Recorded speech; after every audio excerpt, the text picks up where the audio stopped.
악한 일에 하나가 되지 말라, 악한 일에 하나가 되지 말라라는 제목으로 말씀을 함께 나누겠습니다. 사람들이 모이면 주로 재미있는 놀이를 하나 합니다. 놀이라고 표현은 했지만 좀 적절치 않은 표현이긴 합니다. 그러나 사람들이 즐겁게 놀이처럼 하고 있는 것을 보면은 놀이라고 말해도 될 법합니다.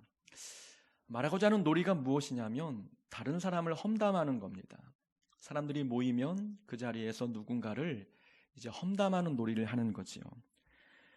참 재미있는 것 같습니다. 이걸 이제 뒷담화라고 이야기하지요. 우리가 이제 보통 뒷담화 이렇게 표준어처럼 되었지만 원래는 뒷담화지요. 그래서 우리가 좀 경솔하게 표현하면 뒷담화 깐다 이렇게 표현을 과거에는 했습니다. 이게 당구 용어입니다. 앞에 있는 이제 당구공을 먼저 치지 않고 그 뒤에 있는 당구공, 일본말로 담화라고 하지요. 그걸 치기 위해서 쿠션을 이용해서 뒤에 담화를 먼저 치고 앞에 거를 치는, 이걸 이제 뒷담화를 이제 먼저 친다 이렇게 이야기를 합니다. 사람에게 비유하면 뒤통수를 치는 의미를 담아서 그것을 뒷담화 친다라고 이야기했고, 그것을 이제 방송에서 연예인들이 뒷담화라고 이야기하면 좀 적절치 않다 보니까 그것을 한국어로 좀 재밌게 바꾸어서 뒷담화라고 이야기를 한 것이지요. 이 뒷담화는 모든 사람들이 한 번쯤은 해본 것 같습니다.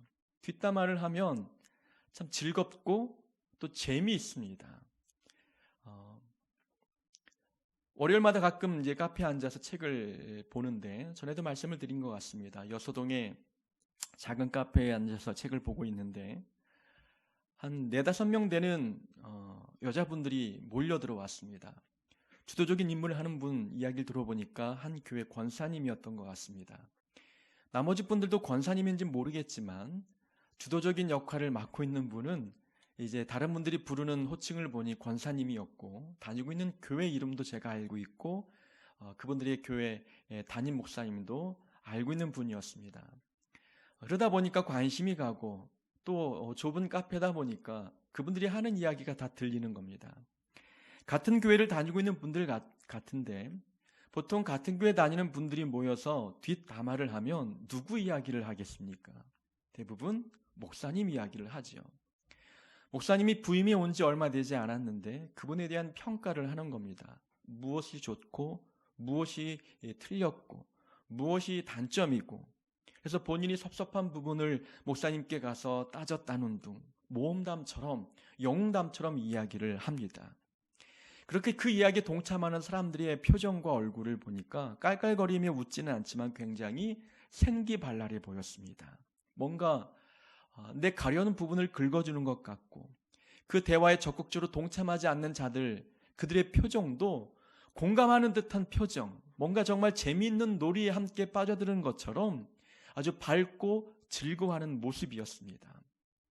이렇게 뒷담화는 참으로 사람들의 마음을 기쁘게 하기 때문에 사람을 결속시키는 무서운 힘이 있습니다. 이런 것이 이제 인터넷상에도 요즘 활발히 이루어지고 있지요. 사람들이 굳이 모이지 않아도 인터넷상에서 악플러들이 악담을 이제 올립니다. 그러한 인터넷상에서의 뒷담화 때문에 우리가 지난주 이번 주인가요? 연예인 설리가 또 자살을 했지요. 정확한 사인이 무엇인지는 부검 결과를 봐야 된다고 뉴스에서 나오긴 했지만 대부분 이제 의견들이 그 악플을 견디지 못해서 스스로 생명을 끊었다라고 이야기합니다. 이 뒷담화, 누군가 험담하는 이 이야기는 한 생명을 죽이는 무서운 힘이 있다는 거지요. 그래서 늘 말씀을 드렸습니다. 이 험담이라는 것은 새 사람을 죽인다 말씀드렸죠. 험담하는 사람의 영혼도 죽고 그 이야기를 듣고 있는 사람의 영혼도 죽이고, 그리고 그 험담의 대상자도 함께 죽이는 이 무서운 힘이 바로 이 험담 안에 담겨 있다는 것이지요.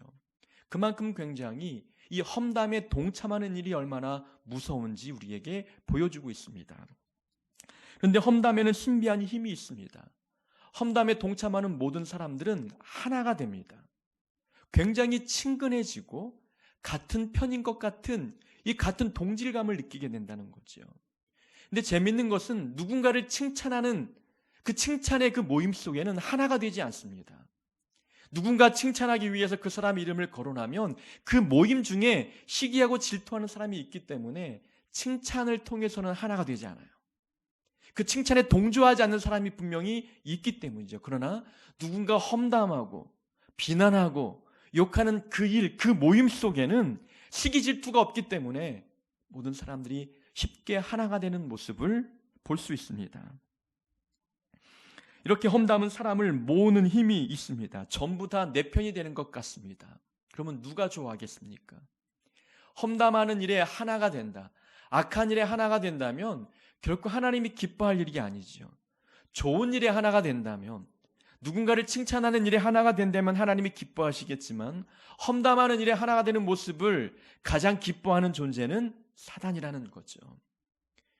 악한 일에 쉽게 하나가 되고 있다. 그 일을 재밌는 놀이 삼아 놀이인 것처럼 영적인 경각심을 느끼지 못하고 심각성을 느끼지 못하고 재미있게 하고 있다. 그 안에 악한 영의 역사가 있지 않다고 누가 말할 수 있겠느냐라는 겁니다. 악한 일에 쉽게 동조하고 연합하는 일이 발생이 된다면 사단은 기뻐할 것이고 사단이 가장 원하는 일이 그런 모습일 것입니다.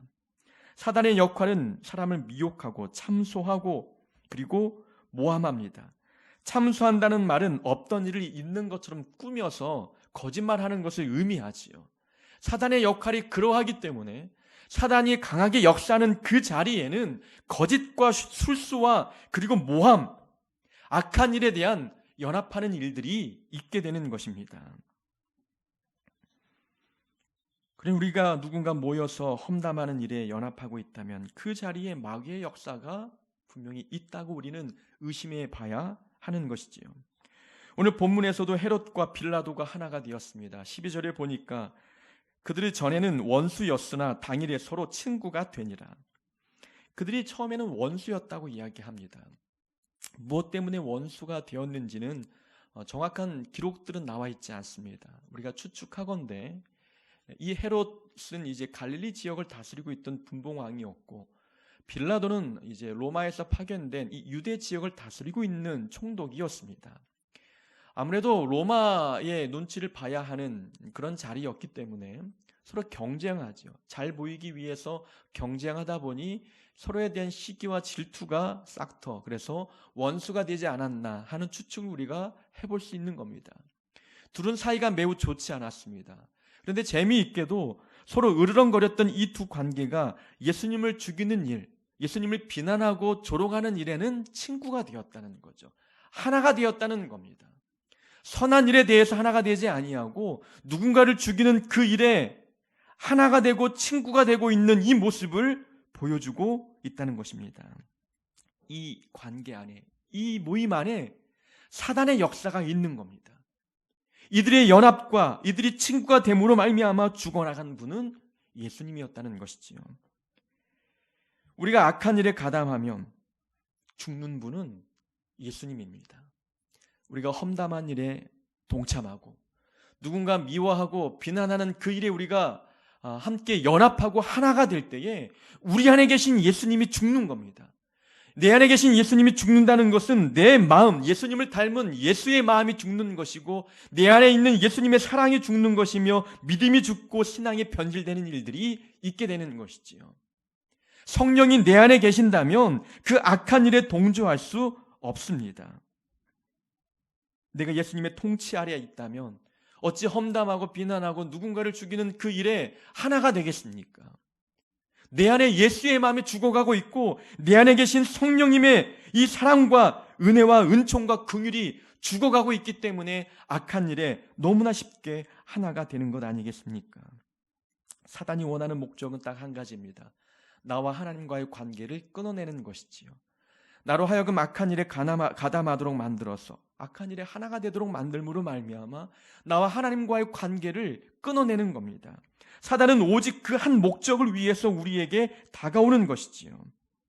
누군가를 험담하는 일, 악한 일을 꾸미는 일, 그 일을 마치 놀이처럼 즐겁게 보이도록 만드는 거죠. 많은 사람들이 웃으며 즐거워하며 그 일들을 아무런 거리낌 없이 동참하게 되는 것입니다. 사랑하는 자여, 악한 것을 본받지 말고 선한 것을 본받으라. 선을 행하는 자는 하나님께 속하고 악을 행하는 자는 하나님을 배웁지 못하였느니라.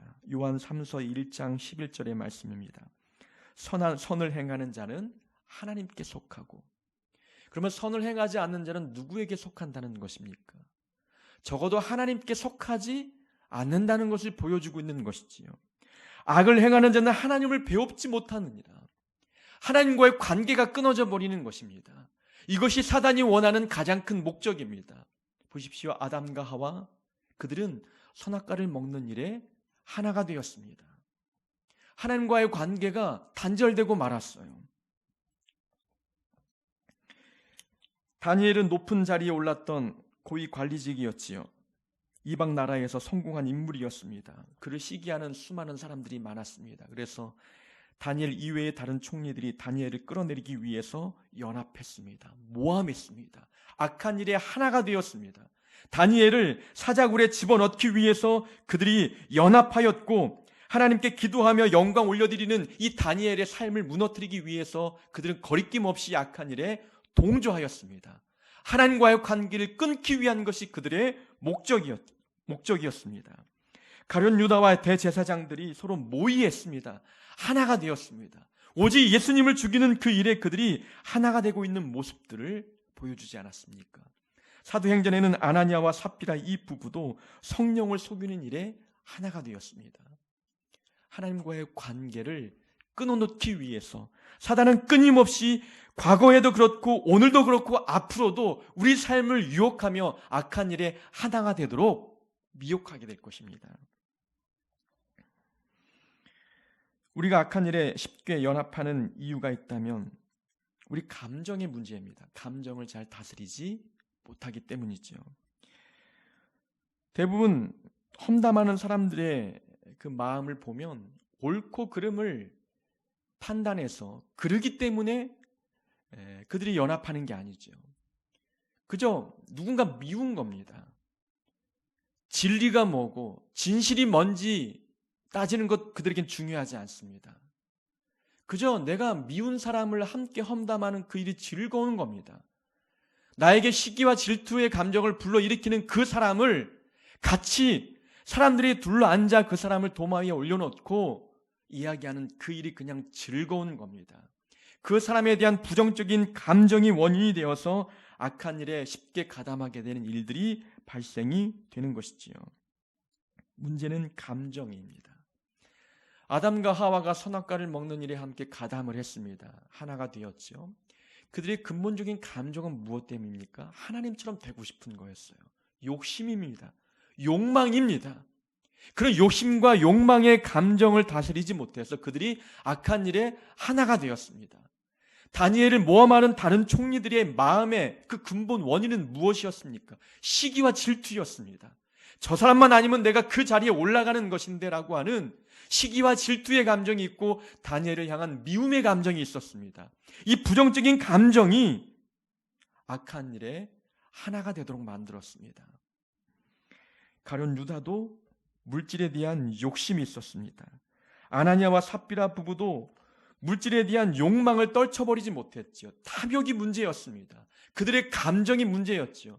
부정적인 감정을 그대로 두었고 이 감정이 점점 자라서 내가 믿음으로도 어떻게 할 수 없는, 내 힘으로도 어찌 감당할 수 없는 그 범위까지 이 내 부정적인 감정이 커져버린 것입니다.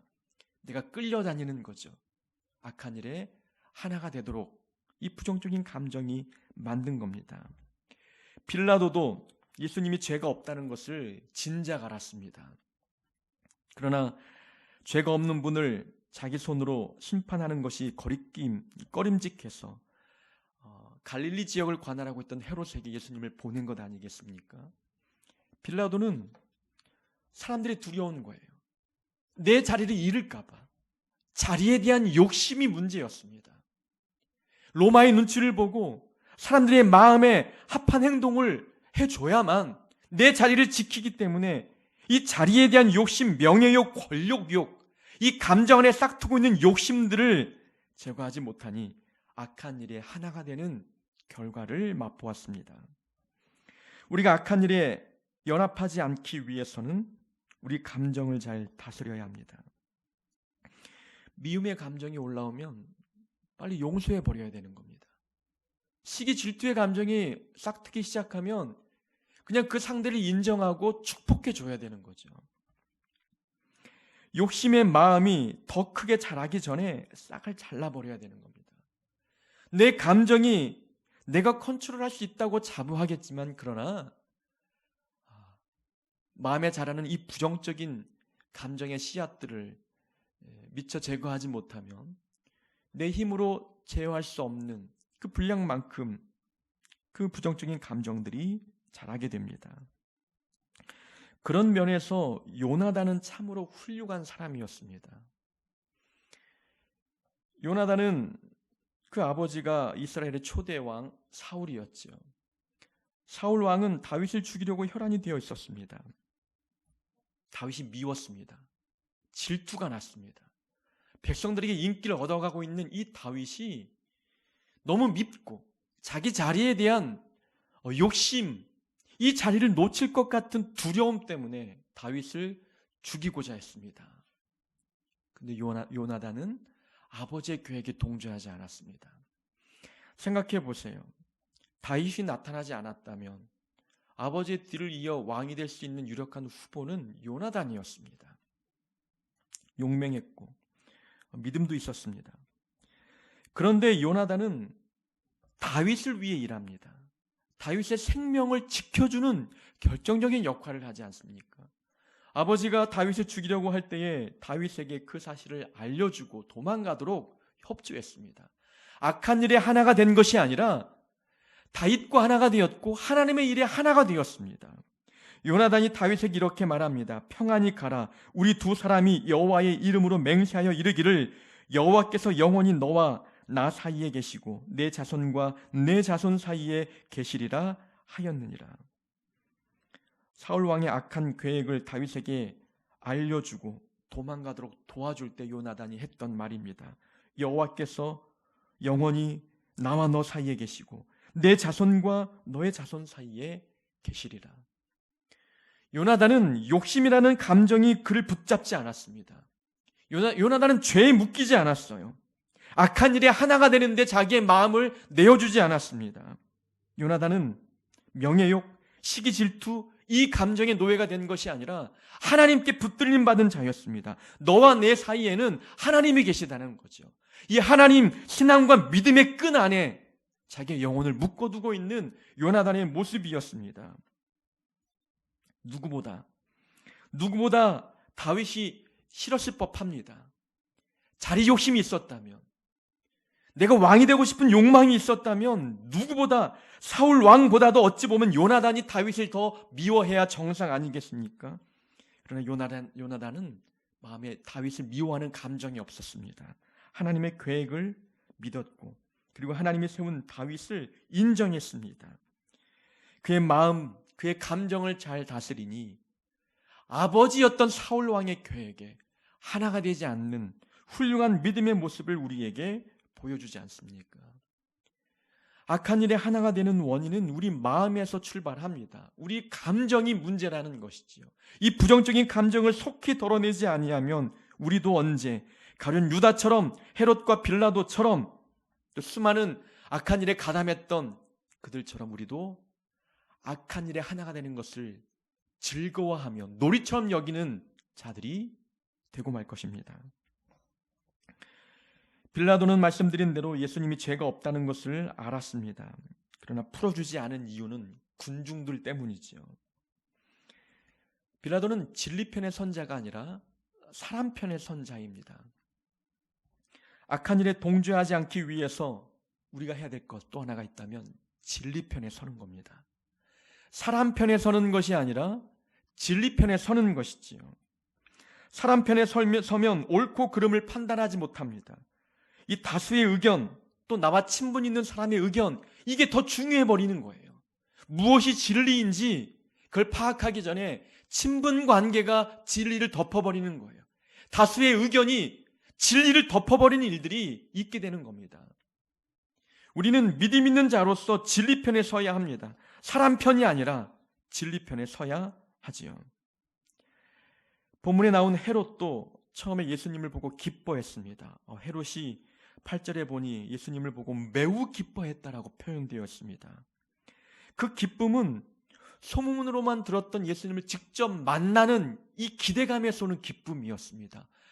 기적을 일으키는 예수님을 내가 직접 보다니, 마치 연예인 보듯 그런 기쁨이었습니다. 예수님 만나면 그 기적을 내 눈앞에서 한번 보여달라고 해야 되겠다 싶었는데 눈앞에 나타난 겁니다. 기적을 보여달라고 합니다. 예수님이 반응하지 않지요. 옆에서 이제 대제사장들과 서기관들이 힘써 고발합니다. 11절에 보니 예수님을 보고 기뻐했던 헤롯이 이제는 예수님을 업신여기며 희롱합니다. 기뻐했던 자의 감정이 쉽게 바뀌지 않습니까? 옆에서 고발하던 대제사장과 서기관들의 이야기를 들은 겁니다. 자기가 왕이라고 떠들고 다닙니다. 본인이 하나님의 아들이라고 거짓말까지 합니다. 우리의 왕은 가이사인데, 로마 황제가 우리의 왕인데 어찌 그가 왕이 될 수 있습니까? 고발하는 이 대제사장들의 고발, 그 이야기를 듣고 헤롯이 예수를 조롱하고 비난합니다. 그도 무엇이 진리인지 알기보다 사람의 편에 선 자였습니다. 진리 편에 서지 않고 사람의 편에 선 것이지요.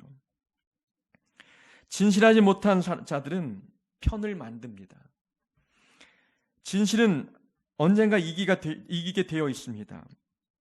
진실하지 못한 자들은 이길 수 없다고 판단이 되면 사람을 끌어모읍니다. 내 편으로 만드는 거죠. 어떤 사람들은 목회할 때 자기 편 만드는 게 중요하다고 말하는 분들도 있습니다. 교회 안에서 어려울 때 내 편인 성도들이 도와준다는 거죠. 그래서 자기 편을 많이 만들어 놓아야 된다고 이야기합니다. 저는 그런 일에는 잘 못하는 것 같습니다. 사람은 그래서 분리할 때, 이길 수 없다고 판단될 때 온갖 거짓과 모함과 여러 말을 통해서 내 편을 만드는 거지요.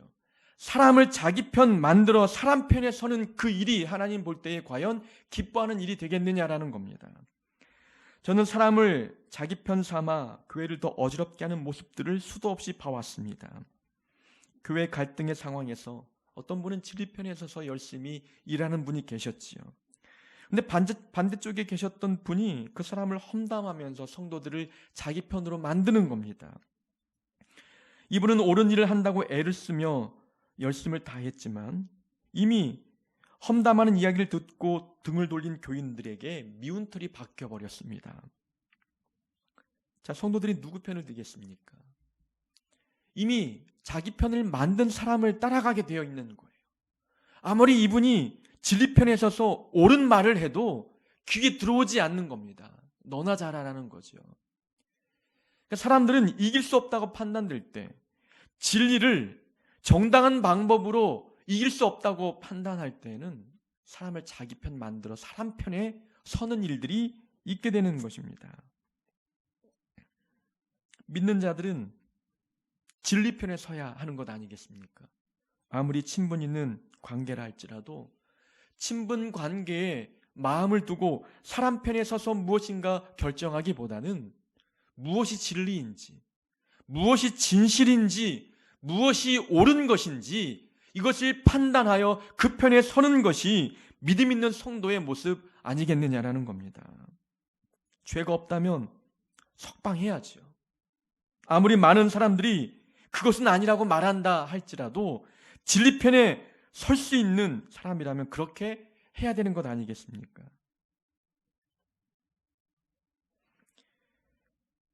명성교회 부자 세습을 이번 총회에서 거의 인정해 주다시피 했습니다. 총회장은 법을 초월한 결정이었다고 반색하며 아주 기뻐했지만 과연 이것이 진리 편에 선 결정이었는지 아니면 사람 편에 서서 결정한 것인지 세상 사람들도 압니다. 그렇지 않습니까? 총대들 중에 거의 80% 이상이 명성교회 수습위원회에서 결정한 상황을 찬성했으니 80%가 과연 진리 편에 섰다고 그들이 스스로 판단하고 있는지, 그들이 하나님 앞에서 어떻게 이야기할지 우리는 참 궁금하다는 것이죠. 우리는 교회 안에서 사람 편에 서기보다도 진리 편에 서는 일들이 있어야 합니다. 그래야 악한 일에 하나가 되지 않을 수 있습니다. 사단은 영악하여서 우리 마음을 하나로 묶어내는 데 있어서 악한 일에 하나가 되도록 유혹합니다. 그 악한 일은 너무나 즐겁고 기쁘게 그런 모습으로 우리에게 다가옵니다. 험담하는 일, 놀이처럼 기쁩니다. 누군가 비난하는 일에 동참하는 것, 내 마음을 아주 시원케 하는 일이기 때문에 그것 또한 즐거울 때가 있습니다. 사단은 그렇게 즐겁고 기쁨의 모양으로 우리에게 다가와 악한 일에 하나가 되도록 유혹합니다. 우리는 그래서 부정적인 감정을 다스리고 진리 편에 서는 일들이 우리 안에 있어야 합니다. 바라건대 우리는 악한 일에 하나가 되지 맙시다. 사단이 가장 좋아하는 일입니다. 우리는 하나님이 무엇을 기뻐할지 하나님이 기뻐하는 그 일에 하나가 되는 자들이 되어야 합니다. 그래서 우리는 강한 마음을 가지고 있어야 합니다. 우리가 진리편에 서기 위해서는 강한 마음이 있어야 되죠. 강하고 담대한 믿음이 우리 안에 있어야 진리편에 서는 일이 가능해집니다. 진리편에 서기 위해서 사람들의 모함, 사람들의 미움, 그런 사람들의 비난을 감수해야 될 때가 있기 때문에 우리는 더욱더 강하고 담대한 믿음이 필요합니다. 빌라도가 조금만 더 용기가 있었다면 그는 사도신경에 그의 이름이 부정적으로 거론되는 일은 없었을 것입니다. 우리가 정말 믿음의 용기가 있다면 우리는 진리편에 서서 하나님을 기쁘게 드리는 그 일에 하나가 되는 자가 되어야 합니다. 우리 안에 예수님이 계시고 우리 마음은 예수님의 마음을 닮았습니다. 우리가 악한 일에 하나가 될 때에 내 안에 계신 예수님이 아파하시고 주님 닮은 우리의 이 예수의 마음을 잃어버리게 된다는 것 기억하시고 항상 하나님이 기뻐하실 일에 하나가 되는 우리 모두가 되기를 주의 이름으로 축원합니다.